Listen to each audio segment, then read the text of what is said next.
Okay, so I'm here with Keith Stewart. Is Keith your title with WWF Canada? I'm the Director of the Climate Change Program with WWF Canada. Okay, and you're launching a new website today. So tell me what this is about.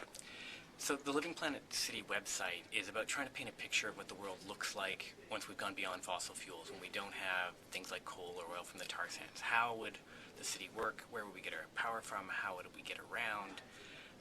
These are all technologies which exist and are being used somewhere today. They haven't all been brought together, but the idea is, how would they all fit together?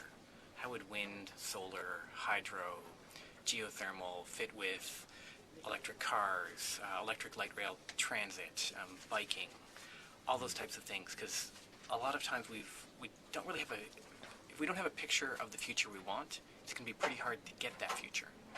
And so what we're trying to do is, rather than issue a brand new series of dry technical reports, which have lots of information in them but frankly aren't very engaging, it's here's what people can go say, oh, I like this vision of the city, or I think it should be like this, or have you thought about that? So there's a comment function so people can give us feedback.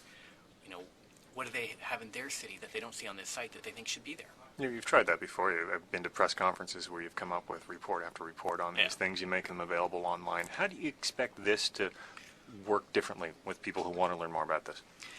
Well, you know, you've covered me releasing many a dry report, and usually sort of the report, there might be a story on it, but then it kind of fades.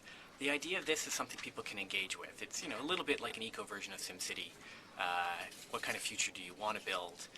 It's also something, rather than doing a big press conference, we're actually doing outreach to bloggers about this and Twittering about it and trying to use those new social networks and new social methods of communication. It's getting people to put up on their Facebook page, which people don't typically do when environmental groups release reports. But this might be something which we're hoping will catch people's attention, and it's got lots of information in it, and you can basically dig down for as much detail as you want. Now, you're using a bit of a game interface. You said it's like Eco Sim City. Why go with that sort of game feel? I mean, the gaming industry has figured out, you know, great ways to communicate large amounts of information to people. And so part of what we did is we were looking at, okay, how do people get their information today? What do they find the easiest way to use? And let's try and talk to them in that language. Because obviously, you know, it's a great way of communicating. It used to be, you know, a picture is worth 1,000 words. Well, now you can have a picture, and each part of that picture can have 1,000 words behind it, because people just have to click their way through, and the more interested they are, the more information they can get. But you write your reports and you give them out of Queen's Park, and that works with the lobbying and trying to build the political will. Is a politician going to sit down and click his way to the eco donut shop or whatever you have on there? Well, we're hoping George Smitherman will click his way through to the. I mean, I'm particularly proud of the brewery that's running off of renewable energy and, you know, helping power the hockey rink, which also has a wind turbine and a combined heat and power plant.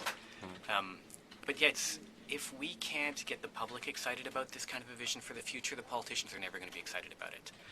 So without the public on side and saying, yes, this is the future I want, we're not going to get the politicians to bring in the policies which we have all those reports about.